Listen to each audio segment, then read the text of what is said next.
नमस्कार, आप चौपाली व्यू देख रहे हैं। मैं हूं आपके साथ चेतन। इस वक्त हम मौजूद हैं जिला संबल की ऐसी सीट पर जो कि अब से पहले कभी रहती थी कि बदायूं जिला में। जी हां, इस सीट की खास बात यह है कि समाजवादी की ये सीट रहती थी, लेकिन 2017 में ये धारणा बदल गई। जी हां, यहाँ से जो है भारतीय जनता पार्टी से राजू यादव, मतलब अजीत कुमार उर्फ राजू यादव यहाँ से विधायक बने। हमारे साथ हैं लोकप्रिय विधायक जी राजू यादव जी। सर, स्वागत है बहुत बहुत आपका चौपालियों में। बहुत बहुत धन्यवाद आपकी चौपाल के लिए, कार्यक्रम के लिए। तो सर, 2022 की क्या क्या तैयारियां चल रही हैं? 2022 की जो तैयारी है वो बहुत बड़े पैमाने पर यहाँ पर चल रही है और हम जनता के बीच में जो जाएंगे वो विकास को लेकर के ही जाएंगे, क्योंकि जो विकास हुआ है वो इस बार बहुत तेज़ गति पर विकास हुआ है। पुरानी पूर्ववर्ती सरकारें जो रहीं, उन्होंने जो भी काम किया वो अपनी सरकार को चलाने के लिए किया, और जो भारतीय जनता पार्टी की सरकार है, योगी जी की सरकार है, जी। उन्होंने जो भी निर्णय लिया है अभी तक वो हमारे देश हित में, प्रदेश हित में और समाज के हित में निर्णय लिया है। जैसे कि किन्नौर और सबसे पिछड़ा क्षेत्र माना जाता था, तो आपके 5 सालों में कितना विकास हुआ? हमारे 5 सालों में जो विकास हुआ है वो सबके सामने है। आप देखिए कि हमारे गुन्नौर विधानसभा क्षेत्र के अंदर बहुत बड़े पैमाने पर महिलाओं के लिए शौचालय बनवाए गए, और जो जिन लोगों के रहने के लिए छत नहीं थी, घर नहीं थी, उन लोगों के लिए घर दिए गए। जी। और बहुत ही चौड़ी चौड़ी रोडें हमारे जनपद बहजोई से, संबल से लेकर के पूरे क्षेत्र के अंदर, पुल से लेकर के, सड़क से लेकर के, और जहाँ जिस गांव में बिजली नहीं पहुंच पाई थी पहले पुरानी सरकारों में, वहाँ गांव के गरीब के घर तक बिजली को पहुंचाने का काम किया। जी। और लोगों को रोजगार देने का काम किया। गांव में जो महिलाएं हैं उनको समूह के रूप में, हर गांव में एक एक दो दो समूह के रूप में महिलाओं को बहुत बड़े पैमाने पर रोजगार देने का काम किया। और बिजली जो पहले जो आती थी उससे जो है कई गुना ज़्यादा अच्छी बिजली हमारे क्षेत्र में आ रही है। और किसानों के लिए बिजली के ट्यूबवेल जो कनेक्शन थे उनको खोलने का काम योगी जी की सरकार ने किया।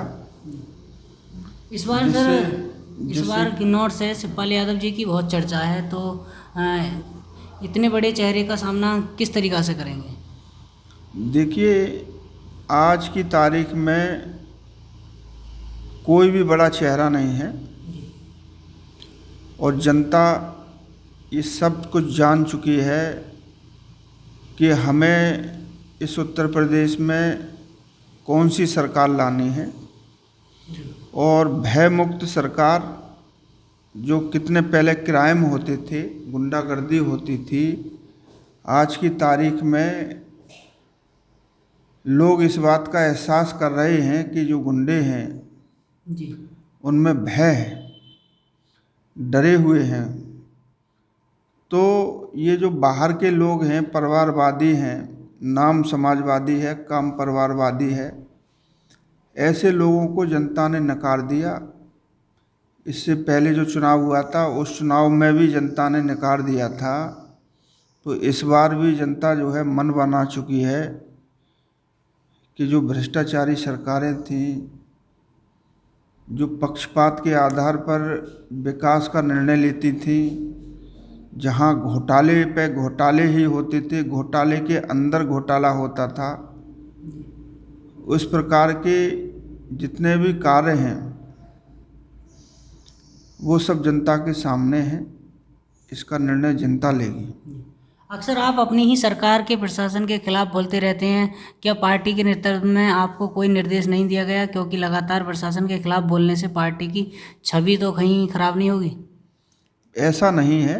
जो कोई गलत काम करता है उसको सही करने के लिए, और जब जनता के साथ अन्याय कोई होता है तो उसकी आवाज़ उठाने का काम प्रतिनिधि का होता है। उसकी जिम्मेदारी होती है कि जनता के साथ यदि कोई भी अधिकारी मंशा, सरकार की मंशा के विपरीत कोई कार्य कर रहा है तो जनता की आवाज़ को बुलंद करना, जनता की के साथ न्याय की लड़ाई लड़ना, ये प्रतिनिधि का कार्य है, उसकी जिम्मेदारी बनती है। उसी जिम्मेदारी के तहत हम इस कार्य को करते हैं। आपको लेकर क्षेत्र के लोग कहते हैं कि जहाँ पर राजू यादव जाते हैं वहाँ के 40,000 वोट वहाँ पर पहुँचते हैं। इसको लेकर आप पार्टी बदलते रहते हैं, तो आगे क्या इरादा है? देखिए, हम पार्टी नहीं बदलते हैं, बल्कि जो पार्टी है वो जितने भी पार्टी और थी वहाँ पर हमारे विचार नहीं मिलते थे, क्योंकि वो लोग जो काम करते थे वो इस प्रकार का कार्य करते थे, वो जो ज़बरदस्ती जनता के साथ में, जो जनता उसको पसंद नहीं करती थी तो उसका हम विरोध भी करते थे। इसलिए वो जो है हमको लायक नहीं करते थे। लेकिन जो भारतीय जनता पार्टी है वो ऐसी पार्टी है और ऐसी सरकार है जिसने कि धर्म, संस्कृति और सभ्यता की रक्षा करने का काम किया है और समाज के हर वर्ग को आगे बढ़ाने का काम किया है, चाहे वो किसी भी जाति धर्म का है। सबका साथ, सबका सम्मान और सबका विकास जो नारा है मोदी जी का, उसको पूरी तरीके से आज साक्षात दिख रहा है समाज के अंदर। सर, मुलायम सिंह यादव जी का विशेष आशीर्वाद आप पर पहले रहा। क्या आप जिस तरह से अखिलेश यादव पुराने पिछड़े साथियों को वापस ले रहे हैं, क्या आप पर भी संपर्क अखिलेश यादव जी की तरफ से कुछ आया? नहीं, हमारे पास कोई संपर्क आने का प्रश्न ही नहीं उठता, क्योंकि हमने हमेशा यहाँ से समाजवादी पार्टी को ही हराने का काम किया है, जबकि पूरे प्रदेश के अंदर सबसे ज़्यादा यादव हमारी गुन्नौर विधानसभा क्षेत्र के अंदर आते हैं जी।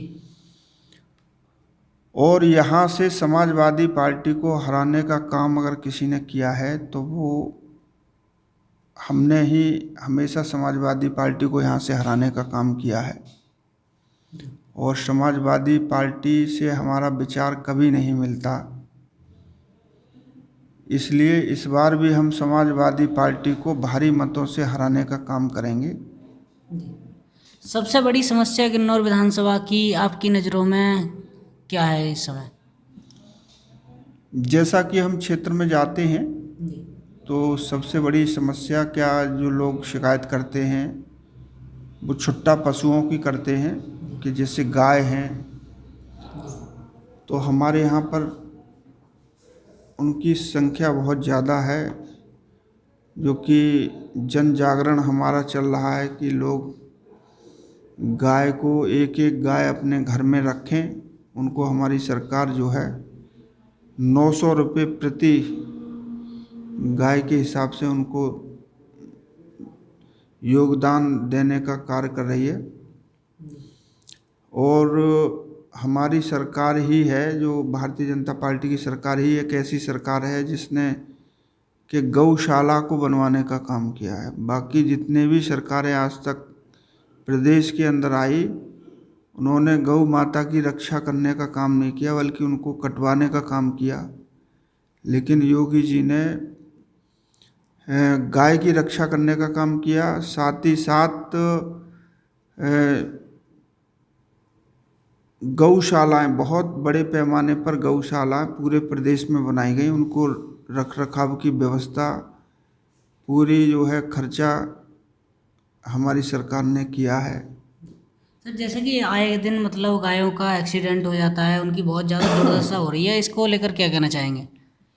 इसके लिए बहुत ही जल्दी जो है हमारे यहाँ पर गौशाला बन रही है और हर गांव में जो जिम्मेदार लोग हैं उनसे हमारी मीटिंग हो रही है। निरंतर प्रयास हो रहा है कि जल्दी से जल्दी इस समस्या का समाधान किया जाए।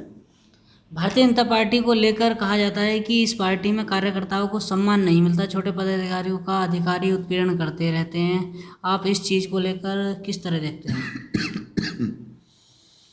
इस चीज़ को लेकर के हम दोनों तरीके से देखते हैं कि कुछ कार्यकर्ता की अपेक्षा होती है, जब सरकार बनती है तो हर किसी पार्टी के कार्यकर्ता की अपेक्षा ज़्यादा होती है। जी। लेकिन जो हमारी सरकार है वो ये चाहती है कि भाई जो कार्यकर्ता है वो एक समाज की सेवा के रूप में कार्य करे तो हमारा समाज और भी आगे बढ़ेगा।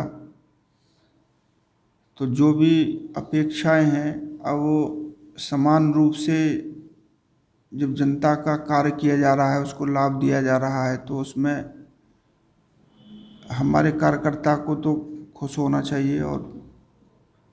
और लेकिन कुछ अधिकारी कर्मचारी होते हैं जो पूर्ववर्ती सरकारों में उनका संबंध रहा है तो वो मनमानी अपनी करते रहते हैं। जैसे कि हम सर गाँव में सब सर हम जाते हैं तो सबसे ज़्यादा सवाल उठते हैं महंगाई को। तो महंगाई को लेकर आप क्या कहना चाहेंगे? महंगाई को लेकर के तो हम यही कहना चाहते हैं, लोग कहते हैं कि डीजल महंगा हो गया, पेट्रोल महंगी हो गई, लेकिन जब कच्चे तेल की जो कीमत है वो बढ़ गई है तो उसी के हिसाब से विक्रय मूल्य भी बढ़ता है। क्योंकि पहले कच्चे तेल का जो मूल्य था वो कम था, इसलिए जो है डीजल सस्ता था। अब जो है कच्चे तेल का जो मूल्य है वो बहुत ज़्यादा बढ़ गया है, विदेशों से ये चीज़ें आती हैं, हमारे देश में नहीं निकलती हैं। तो लोग जो है समझ नहीं पाते हैं और जो विपक्ष के लोग हैं वो इसी चीज़ को लेकर के निरंतर जनता को भड़काने का काम करते हैं। और ये बहुत ही जल्दी इसका उपाय माननीय मोदी जी ढूंढ लेंगे और इसका समाधान बहुत जल्दी होने वाला है। लास्ट सवाल सर, जैसा कि किसान जो बॉर्डरों पर बैठे हैं उनको लेकर क्या कहना चाहेंगे आप? जो किसान बॉर्डर पर बैठे हुए हैं, पहली बात तो वो जो किसान हैं वो ये पार्टी के कार्यकर्ता हैं, कुछ समाजवादी के हैं, कुछ कांग्रेस के हैं, कुछ बीएसपी के हैं। ये अपना भेष बदल करके इस तरीके से बैठे हुए हैं और इनकी सारी मांगें जो है वो मानी गई कि किसान अपना उत्पादन कहीं पर भी पूरे देश में कहीं पर भी ले जा सकता है, कोई पाबंदी नहीं है, रोक नहीं है। ये जो कानून है ये पहले जो है किसानों की मांग थी, लेकिन जब सरकार ने ये कानून बना दिया तो विपक्षी लोगों ने इसी का विरोध करना शुरू कर दिया, जो कि बिल्कुल ही सरासर गलत है। असली जो किसान है वो गांव में रहता है, उस पर इतनी फुर्सत नहीं है जो एक महीने वहाँ पर धरना लगा के बैठ जाए। ये लोग जो है प्लानिंग के तहत बैठा ले जाते हैं और इनका काम है भड़काना, गलत मैसेज करना। लेकिन किसान जो असली किसान है, किसानों के लिए तो बहुत बड़ा काम किया है मोदी जी ने, योगी जी ने, चाहे वो किसान सम्मान निधि के रूप में हो, चाहे आयुष्मान योजना के रूप में हो, चाहे उसके लिए जो अभी बिजली के ट्यूबवेल कनेक्शन खोल दिए गए और जो फसल बीमा है उसका भी इंतज़ाम किया गया है। इस प्रकार की बहुत सी ऐसी योजना हैं जो सब किसानों के हित में ही की गई हैं। चौपाल भी को समय देने के लिए बहुत बहुत धन्यवाद। आपका भी बहुत बहुत आभार व्यक्त करता हूँ, यहाँ पर आप लोग आए, सभी चौपाल के जो हैं उनको भी बहुत बहुत धन्यवाद देता हूँ।